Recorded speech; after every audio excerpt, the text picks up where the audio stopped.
So we are back on the Audi RSQ3 and there is an engine-sized hole there. And that is because the engine is on this stand, and in the last video we found that the bearing on cylinder 4 conrod here, big end bearing, had melted, and you can see half the bearing is still actually stuck on the conrod, which I've just pushed up out the way at the back there. There doesn't seem to be any other damage on the bottom end, but what we're going to do now is completely strip this engine down to the bones, make sure there's no other damage, and then we're going to send the crank away to be ground tested. But I'm going to talk more about what we're going to do to repair it once I know there's nothing else wrong. So it can be a bit tricky now with the engine on the stand, because you'd normally have these engine mounts, engine braces holding it from the gearbox end so you could work on the engine, but because the timing chain is on the gearbox end, this is no good. So I'm going to actually have to take it off the stand to get the crank off and get the timing chain off with it, which is a bit of a pain in the ass. But we are going to now flip it back up and start stripping all the ancillaries off, manifolds off, and take the head off top end, and yeah, strip this right down to the bones. Fuck, I can't even lift it up.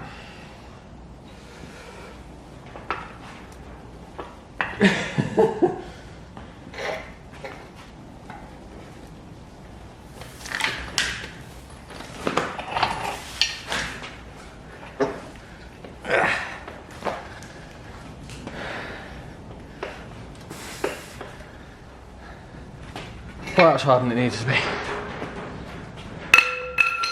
Leaking everywhere already. Now, I've put this on a time lapse purely because it took so long to strip down the inlet side of this engine, which I'm about to tell you. But yeah, we start off with removing the inlet manifold. I've never actually stripped a 2.5 before, so it's a bit of a learning curve as well. So it took longer than it probably would have done if I knew what I was doing, trying to find bolts, etc. Inlet manifold was quite tricky to get off. It come apart in stages, and also the injectors were quite stuck in the head as well. In the end, I actually ended up leaving the injectors in the head. Really busy this side of the engine. The alternator, AC compressor, we've got a big old chunky water pump, we've got additional little water pumps, oil coolers, oil filter housings, and loads of pipes in between. Right, I'm not going to lie, that was one of the busiest intake manifold sides of the engine that I have ever stripped. There was just so much going on. It was so all intertwined as well. There were just pipes overlapping, underlapping everywhere. I'd struggle to see how you would remove that inlet manifold with the engine still in the car. It's just, oh yeah, absolute. I mean, that took 2 hours. And that's doing it on a stand. But now we're going to bring our attention to the exhaust side of the engine, which should hopefully be a lot more easy and a lot more familiar, because I have just fitted a Dazza turbo to the Octavia VRS3. So if you haven't watched that video yet, go click in the top right hand corner and go watch that. So yeah, this should just be a simple case of remove the exhaust manifold, which has got the turbo attached to it, and a few more coolant hoses, a few more brackets. And then we're going to have to strip the top of the engine, so rocker cover, fuel pump off, take the timing chain cover off, dismantle that, and then we're going to have to take it off the stand to remove this timing chain cover here as well, so we can then whip the crank out, and then obviously then we'll see if there's any damage once we've taken the head off as well to the top of the pistons. Now, this is why I talk about experience, because I spent about 20 minutes trying to move a little bolt on a heat shield and I couldn't get to it, and it turns out it's just attached to the pipe that goes onto the turbo, and I just need to remove that and the whole thing come away, and I got access to the bolt so much easier. So that's 20 minutes I'll save now going forward, which is why I like working on all these different types of engines. It gives you that vast experience. But the turbo is pretty much the only thing on the exhaust side, so once we remove that, we can turn our attention to the cylinder head and removing the VVTs, removing the timing chain, getting the tensioner off, and then removing the camshaft carrier, which is just loads of little T30 bolts, and then we can remove our camshafts from there. Once we've removed our camshafts, we can then get access properly to all our bolts for the head, remove all the head bolts, and then the head should just pop off nice and easy.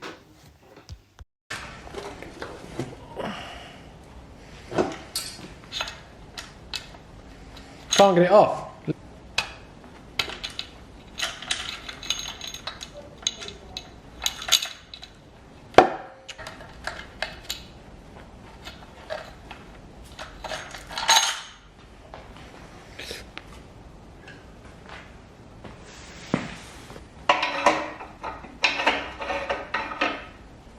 And now I'm just going to try and pop the pistons out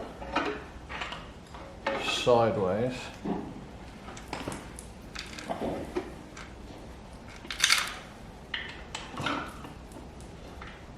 I don't know if you can see there, but let me just zoom in.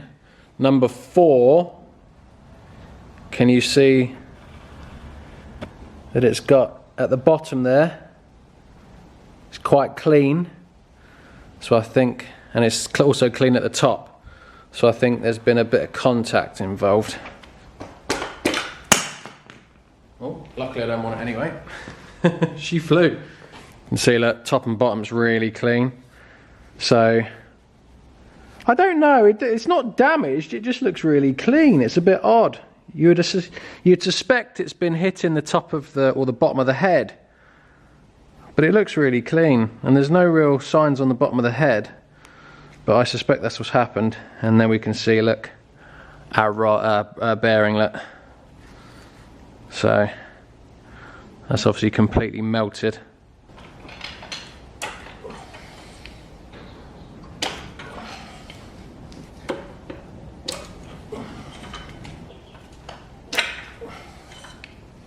Well, we are pretty much down to the bare bones, and it's amazing how small it actually looks. Just a block. I mean, we haven't even gotten the oil pump or the timing chain cover off yet, but it's just so small compared to what it was at the start. So yeah, all pistons are out. We're going to go through everything in a minute because I've got it all sat on a bench. But the last thing we need to do is get it off the stand, tilt it upright so I can remove this timing chain cover, remove the timing chain, oil pump, and then we can get access to our crank and remove the crank. So, final hurdle, we are nearly there. Bend with the knees.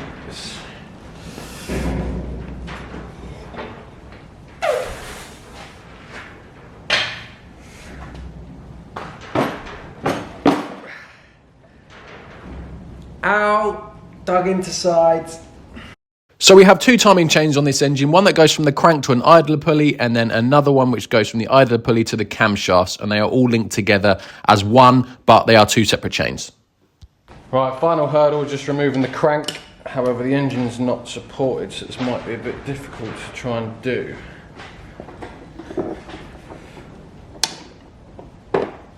Okay, no. Wasn't that tight, surprisingly.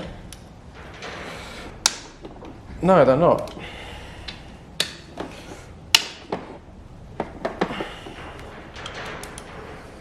What is surprising though, before I continue, is the crank should really spin by hand quite comfortably.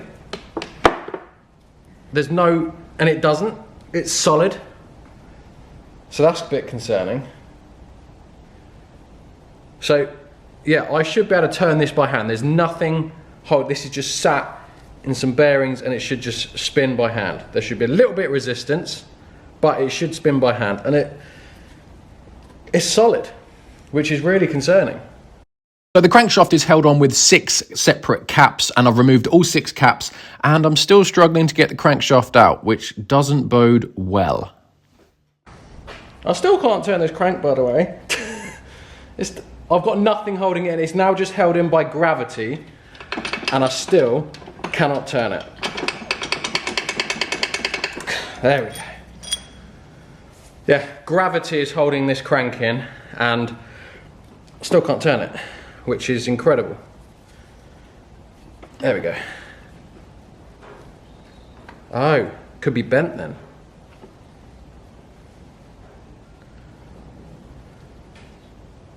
I mean, it did run though, so it's not like it's... Yeah, it could be bent, you know. It shouldn't be. But it ain't turning freely. If this is bent, we're in a pickle.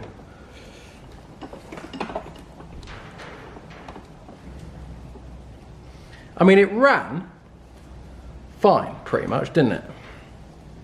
Just with the knocking noise. But this won't turn.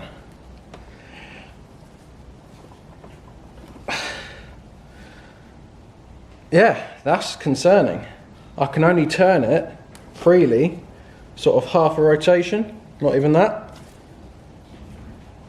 before it's, can't turn it any further.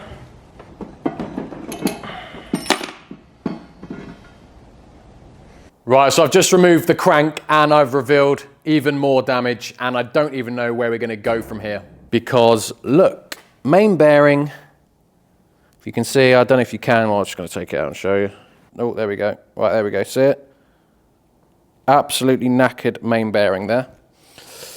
It is on the one that was by, so cylinder 4 was here, so this is the knackered big end, so I don't know if it's consequential damage or not, but yeah, we have obviously more damage.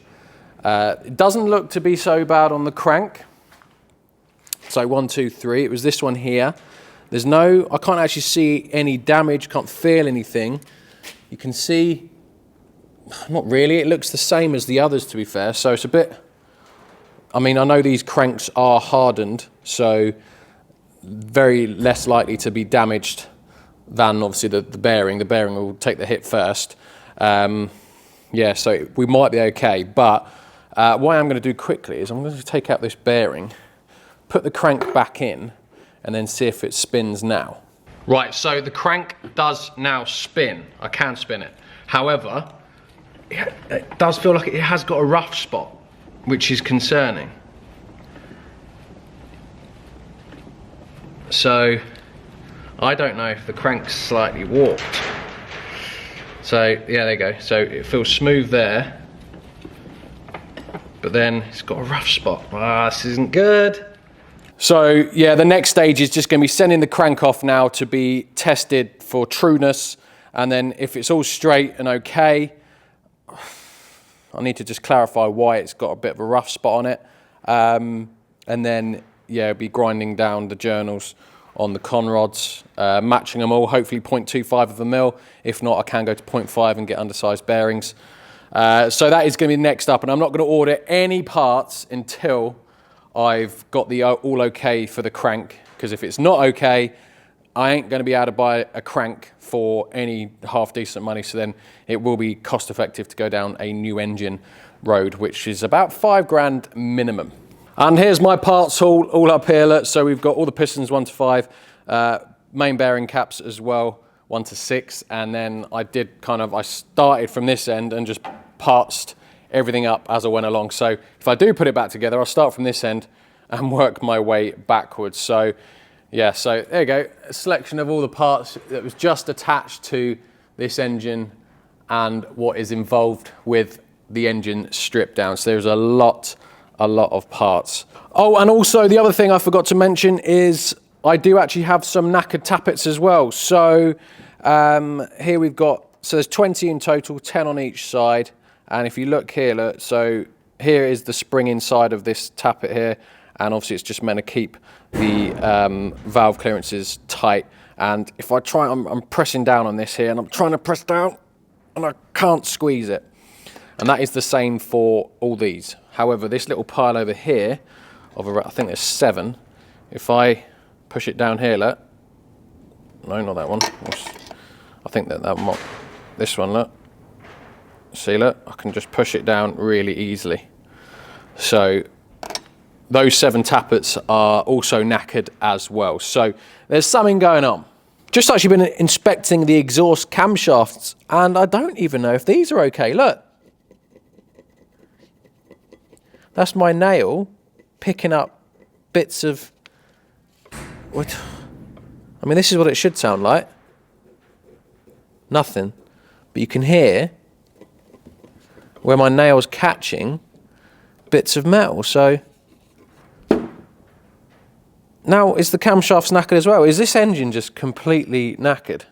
So here is our number 4 piston, and we can see at the top, I think I've already showed you, but we can see where it's hit the head at the top and the bottom of the piston. Although I think it has just kissed it, because all it's really done is just clean off the carbon. There's no like imprints or any damage that I can see on it. It's literally just cleaned it. And if we go to the cylinder head, 1, 2, 3, 4, and we can see, so you see all the carbon build up here, look, and if we go on here, look, it's just all clean. There doesn't seem to be any damage on it whatsoever. It's just, must have just kissed it. But yeah, I mean, we'll be replacing the piston anyway. Cylinder head is going to get skimmed. I don't think that's going to be an issue. All the valves look all good though. Can't see any damage there. So yeah, So I've started off my little parts list here, and I'm going to guess that's going to go right down to the bottom. Obviously, the tappets I was going to send back, but I no longer am. I'm going to replace all 20 of those. So we're at 315 quid for tappets. Now, assuming the engine can be rebuilt, I'm going to hazard a guess how much it's going to cost. So crank to check, straight and grind, 200 quid maybe. Head to recondition and skim, another 150. And then we've got stuff like head gaskets, exhaust gasket, inlet manifold gaskets, crank seals, front and rear. Need to check the oil pump, main bearings, undersized bearings. There's all sorts of probably little O-rings I'm going to need. What else? What else? Piston, conrod. Second-hand one, I'm going to get a piston and conrod. I'm sure I'm missing loads of things, but off the top of my head, that's all I can think of at the minute. And I reckon we're going to be up to about £1,500 to £2,000 in parts to rebuild it. Give you an idea, a second-hand engine that runs, but how long for, we don't know. You're looking at minimum £5,000. So it's definitely worth rebuilding it for £2,000, because then you know, oh yeah, timing chains, etc. as well. So, because you'll have a fully rebuilt engine with all new parts for £2,000. So it's definitely worth it if we can do it, but it's just if we can is the big question. So as always, guys, thank you very much for watching. I hope you did enjoy the little in-depth strip down of the RSQ3 engine. And obviously the next update is going to be whether we can actually rebuild this engine or have to end up buying a second-hand engine. So as always, guys, thank you very much, and I'll catch you in the next one. See ya.